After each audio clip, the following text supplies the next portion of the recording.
Dr. Joaquim Domingos, sobre, de facto, o programa de Verney, a Carta ao Marquês de Valença, que na Figueira da Foz foi publicado pelo Dr. Pina Martins, em latim. O Dr. Pina Martins não traduziu. Já está traduzido, desde 92. Mas, entretanto, há uma... Está traduzido desde 92 esse tal colóquio. Exatamente. E traduzido por um latinista de primeira água. Eu posso lhe arranjar essa tradução. Então, doutor, já há duas traduções para português. Eu conheço uma segunda. Posso-lhe dar... Guimarães Pinto foi coisa para essa. Muito bem. Bom, muito telegraficamente, e ver se consigo lembrar das coisas que tenho contado. A primeira é só salientar que, ali em relação à intervenção sobre o padre António Pereira Figueiredo, que para mim, quer dizer, é uma novidade, de facto, a referência que faz à fundamentação teológica, não é, para o patriarcado e a social ao Dom João II. De facto, eu era daqueles que estava na ideia apenas dos rios de dinheiro, não é, para comprar isso.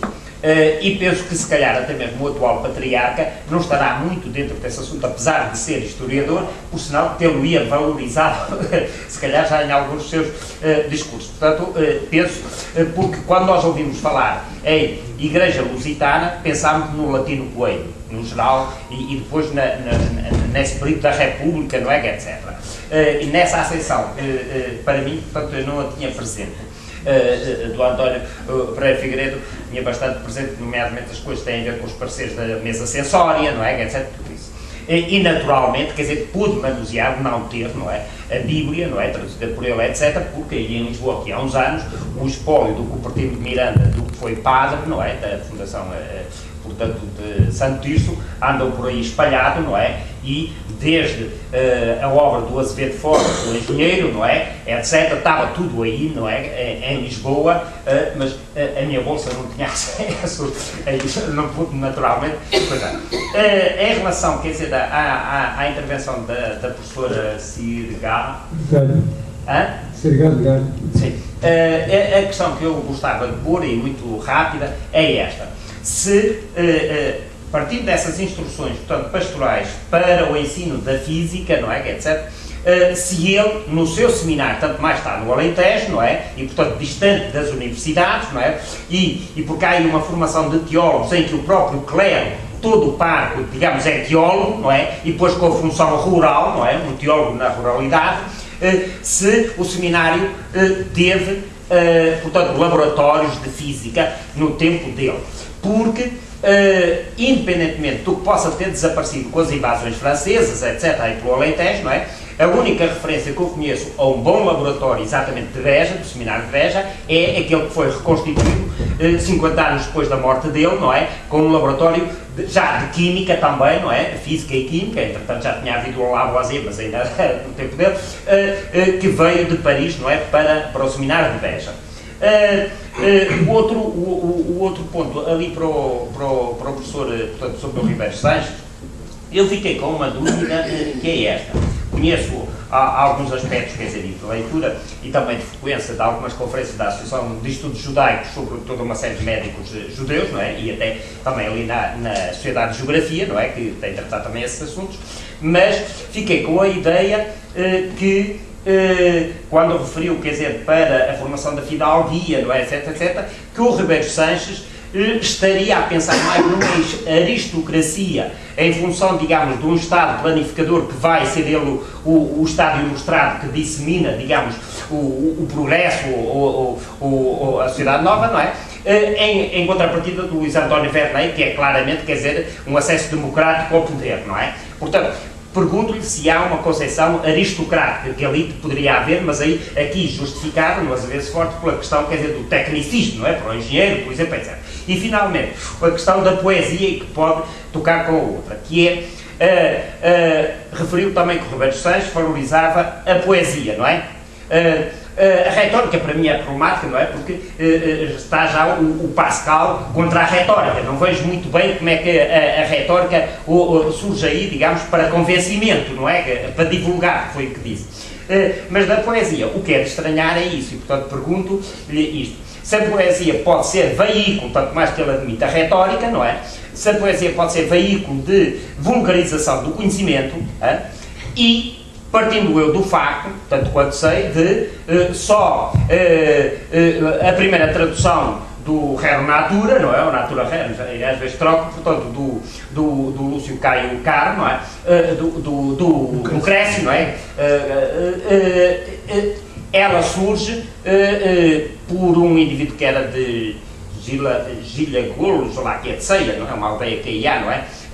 Mendonça Furtado, salvo erro, coisa assim, e que acabou por ser publicada pelo médico Guzmão, não é? De Porto Alegre, de Tondela, não é? Pós-mortem, não é? Dele. E, portanto, uma poesia que é veículo do conhecimento. Portanto, ao pensar na poesia, o Ribeiro Salles estava a pensar, e ao admitir a retórica, digamos, estava a pensar, quer dizer, na poesia como veículo, digamos, de coisa. E para terminar, mas não está cá, o palestrante, não é, que o professor leu, não, o texto era do professor Teixeira. O texto era meu. É seu ou do Paulo Cunha? Não, o Paulo... Não posso fazer o texto, é pelo ver. E eu, como tinha um texto anterior sobre eu pensei que estava a ler do Paulo Cunha. E está bom, quer dizer, a questão que me ficou no ar foi só esta: se, havendo aí um certo positivismo, digamos, jurídico na defesa do absolutismo, não é? Portanto, o que é a lei a ser aplicada, digamos, a adoção desse manual que eu conheço na edição Martins Fontes, aqui de há uns anos, não é? Houve problemas na adoção dele nos seminários, nomeadamente no Brasil, ou faculdades. Porque o que eu conheço, por exemplo, há uma obra de teologia moral que é polémica, não é? Que é até metida no índex, que é do bispo António Rodrigues de Araújo, não é? Do Brasil, não é? Século XIX já, não é? Portanto, é que, uma vez que há aí problemas, digamos, doutrinários, não é? Também para a Igreja, em que medida é que a formação em Direito Natural, que está presente na formação dos teólogos, não é? Ela é admitida ou não? Também é a minha questão. Agora há uma última ronda pelos elementos da mesa. Vamos começar contigo, Luís Bernardo. Eu gostaria de agradecer as palavras do professor Teixeira, sempre simpáticas relativamente ao meu trabalho, e gostava de propor muito rapidamente alguns pontos de metodologia, porque me parece que os debates estão sempre inquinados por falhas graves ao nível da filosofia, e vou apenas salientar uma ou duas. A constante menção à possibilidade dos jesuítas virem a constituir um saber moderno é uma dessas falhas, e por uma razão muito simples. Há um quesito epistemológico na filosofia aristotélica que é radicalmente diferente da concepção epistemológica dos ditos modernos, que é o quesito da substancialidade. E, portanto, uma coisa é explicar o mundo através da categoria da substância, outra coisa é explicar o mundo através da categoria da quantidade. Não são comutáveis. Há vários pontos onde podem mais ou menos convergir. Por exemplo, a questão da observação. Mas a observação é apenas o princípio do método científico. Eu não estou a defender o método científico. Estou a dizer é que, num universo dominado pelo método científico, uma concepção do mundo onde a matemática é segunda relativamente à ontologia, e onde a quantidade, que nós sabemos o livro New e New da metafísica de Aristóteles e todas, onde a quantidade é uma categoria segunda relativamente à qualidade e à substância, não é possível depois um certo tipo de desenvolvimento e a construção de um certo tipo de saber, sem que isto signifique que o outro saber que seria desenvolvido não pudesse até ser melhor. Não seria, era o mesmo tipo de saber e não conduziria exatamente ao mesmo... Mas a relevância aí não é questão de critérios de verdade? Repare, quer dizer, a questão dos critérios de verdade é um problema que só a história é que pode depois resolver. Neste sentido, para cada um de nós fica naturalmente a decisão sobre onde é que está a verdade. Mas para o movimento da história, a verdade, até em Portugal, correu em paralelo, porque durante décadas tivemos os jesuítas e a versão aristotélica e tivemos os outros numa versão mista. a meio caminho e que iam tentando, e não havia incompatibilidade. E de facto não havia incompatibilidade porque o horizonte precisamente de verdade não é idêntico. O que se quer atingir não é a mesma coisa. Aliás, por alguma razão, aqui o professor Domingos dizia que a teologia tinha acabado num determinado ponto. É essa versão mais forte. A segunda observação muito rápida também que vou aqui fazer é que o século XVIII, do ponto de vista cultural, não é um século de identidades. Portanto, estamos a falar só de identidades. É bom para a parte política, é bom se calhar para a parte, enfim, da economia na época, mas para a parte do pensamento não, é um século de circulação. As ideias circulam, e circulam por todo o lado, e encontramos essas ideias aqui, em Itália, em Espanha, em França, em Inglaterra. Não são acolhidas da mesma maneira, não se recebem da mesma maneira, os contextos alteram-nas, mas as ideias vão circulando. E o princípio principal de uma boa hermenêutica, quanto a mim, para esse século, é o da circulação das ideias, não é o da cristalização das identidades culturais, porque senão temos sempre os portugueses são bons ou não são bons e os franceses são melhores ou são piores, aprendemos ou não aprendemos com os outros. Claro que aprendemos todos uns com os outros. A questão não se pode pôr senão assim, isto é evidente que nós aprendemos com Newton no século XVIII, porque muito naturalmente Newton apresentou uma visão do mundo que se integrou na Europa. Bom, mas provavelmente há uma parte da enciclopédia francesa que contém 2 artigos do Ribeiro Sanches, que aliás, entretanto, foram traduzidos há pouco tempo.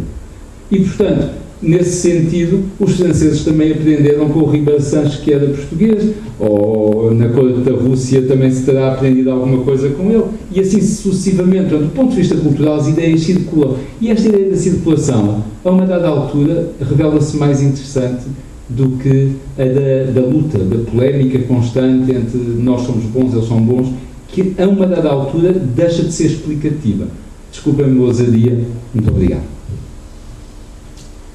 Quanto à sua pergunta, eu talvez não tenha ouvido a minha intervenção toda. O senhor também falava baixinho. O Tratado de Direito Natural não passou, era um manuscrito que foi o que se pensa que terá sido o Gonzaga começou a escrever uma tese para concorrer ao lugar de professor de Direito Natural criado nas faculdades de Leis e de Câmara para fora com Balino e terá desistido. Depois foi nomeado juiz em Beja e depois acabou por ir para o Brasil. Ele foi publicado a primeira vez por Rodrigo Flávio em 1940. Portanto, aquilo não existiu influência nenhuma. E, a cadeira de Direito Natural é o nome para uma coisa que eu chamo de filosofia de Direito. Era uma disciplina que não tinha autonomia didática, mas que, naturalmente, os problemas que ela tratava dos pré-socráticos. Porque quem inventou o nome foi o Hegel, de filosofia de Direito. Portanto, o nome disso, no século XVIII, era o Direito Natural, ligado a uma forma de naturalismo que era diferente da medieval, ou da grega, ou da nossa hoje. É uma noção hoje em crise, porque está ligada à natureza humana, que é ela própria uma noção em crise. Portanto, não houve influência nenhuma do Gonzaga. Houve a primeira edição feita pelo Instituto de Livro no Brasil e há uma edição recente da Martins Fontes que produz esse mesmo texto. Portanto, é um livro importante, mas que não foi conhecido. Portanto, provavelmente, se fosse a mesma coisa, acontece com os primeiros escritos do Leibniz ou do Locke sobre o direito natural, que ambos ficaram inéditos. Só no século XX é que foram publicados, e o debate, o primeiro bloco, que é significativamente diferente do segundo bloco, que é os dois tratados, porventura, se fossem publicados, podiam ter tido uma influência no debate da época. Uma influência que fez aí, pejorativa, relativamente à retórica. A retórica existe de 2 modos. Uma é a retórica literata ou literar, deturpada por literatura. Agora, a retórica que está aqui em causa é a boa retórica, é a arte de persuadir por argumentos, que essa Não é uma coisa que... Ainda só uma clarificação ao professor. Mas a retórica forense, por exemplo, o Alfredo Gaspar publicou, é no sentido exatamente oposto ao de Pascal. É a retórica, digamos, que pode ser sofisticada. Não é. Portanto, não sei se é um quintiliano que está aí em causa, senão... A retórica é própria do raciocínio prático. Ou seja, aquele cujas premissas não são certas e verdadeiras. E como tal, a retórica é uma coisa muito séria, que foi recuperada, aliás, contemporaneamente. Aliás, uma coisa que pouca gente ignora, a começar pelos filósofos, é que as grandes disciplinas filosóficas novas começaram todas no direito. A recuperação da retórica começou no direito, a hermenêutica, toda a gente esquece quando se fala de Gadamer, o livro do Goethe de 5 anos antes, com a lógica diótica é no direito que começa. Portanto, a retórica foi deturpada, digamos, foi ali tratada, perdeu-se esse sentido, procurou-se, esqueceu-se a necessidade de argumentar, a realidade da argumentação. No século XVIII há um grande tratado de retórica do Vigo, e foi nos últimos 60 anos, depois da guerra, precisamente com o Pellman, com o Vivek, com mais uma série de outra rapaziada, que a retórica, a teoria da argumentação, a nova retórica, apesar de pensar do Pascal, então entende a retórica pejorativamente. Seja, não é mesmo? Ou seja, é o sentido em que ela tinha na época, porque a retórica foi. Não esqueça que o trívio era gramática, a retórica e dialética.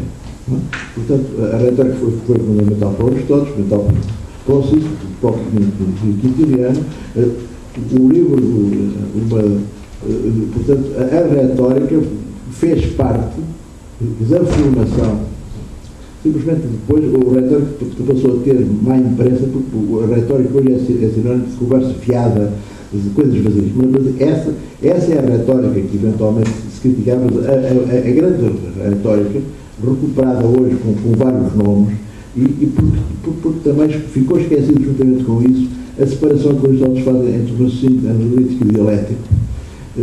E consequentemente, toda a teoria do raciocínio prático ficou esquecida, e isso deu aso, nomeadamente o direito, a muito disparate, muito exagero, e um logicismo errado, que, portanto, a retórica não se pode tratar com essa desplicência, nomeadamente hoje. Talvez há 100 anos pudesse depois. O Dimas também diferenciou no Roberto Seixas dialética e lógica. O quanto acabou, lá temos que... Sim.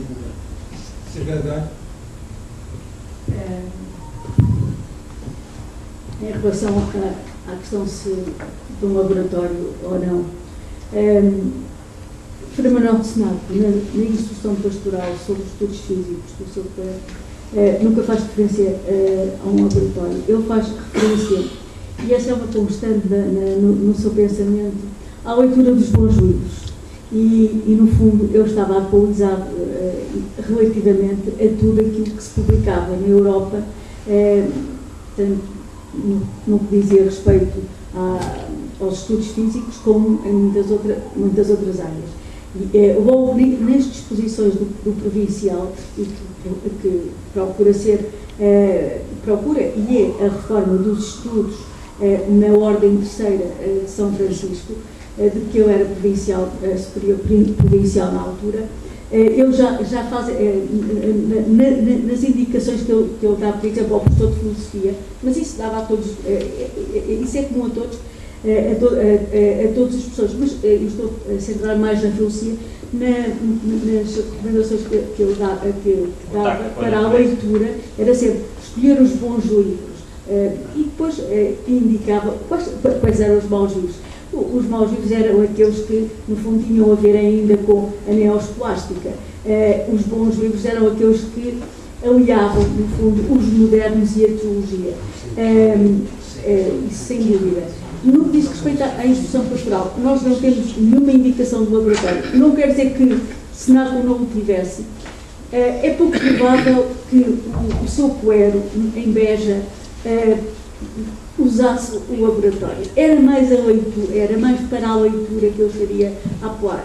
E nós sabemos que aquelas instruções pastorais que visavam uma reforma, uma mudança de mentalidade, muitas vezes também não tiveram, não tiveram um efeito, nem produziram os efeitos que eu estaria à espera, porque o COER não estava preparado para isso. Uma grande parte do COER, eu não digo todo, mas uma grande parte do COER não estava preparado para isso. Não sei se lhe respondi. Possivelmente ele teria o laboratório. Ele nunca fala nisso. Pelo menos nas obras que li, poderá falar noutra que eu não tenha lido. Depois as outras instruções pastorais já não são sobre os estudos físicos, portanto já não é essa a preocupação. Estava naturalmente a pensar se é lido pelos seus colegas bispos e, portanto, não sei se circunscrito. Também podia ser. Portanto, não lhe posso dizer assim com toda a garantia se acredito que ele tivesse. Agora, em 1860 e poucos, houve um ótimo laboratório adquirido em Paris para o seminário de Pés. E eu acredito que ele tivesse um esboço, alguma coisa, que o seu clero, uma coisa é a figura de Senado, que se interessava, outra coisa é o seu clero que, na generalidade, aquelas instruções eram para os tentarem motivar, mas fundamentalmente através dos bons livros. Mas terá tido um bom discípulo nos anos 60, do século XIX. Possivelmente, exatamente. Em relação à questão que foi colocada dos 2 anos em Londres, eu não fiz uma profunda investigação em termos biográficos. Aquilo que sei é que ele foi acolhido por familiares que viviam numa comunidade judaica e aí terá estudado, terá feito vários cursos de medicina, de matemática, de ciências naturais, e daí resultou depois um livro que escreveu intitulado Cristãos Novos e Cristãos Velhos em Portugal, uma edição de Raul Rego, onde se pode perceber o impacto que teve na vida dele essa relação com a comunidade judaica. Há uma outra obra apresentada por Vítor Sá, que se chama, é uma obra que eu por acaso tenho aqui, Dificuldades que tem um reino velho para emendar-se. Na apresentação também há uma breve referência a essa estadia, mas mais que isto também não lhe consigo neste momento responder. Ou talvez a correspondesse com aquele de Montemor Velho. Pois, eu não fiz, como digo, não fiz uma investigação a esse nível, em termos biográficos. É a única coisa que... Obrigado, Soutor. Muito obrigado. Quanto às questões apresentadas, colocadas relativas à arte, são várias as referências de Ribeiro Sanches à importância da arte, nomeadamente da poesia. Ele refere-se, por exemplo, à importância da leitura dos Lusíadas de Camões para aprender a língua e para aprender a vivência e para se perceber melhor as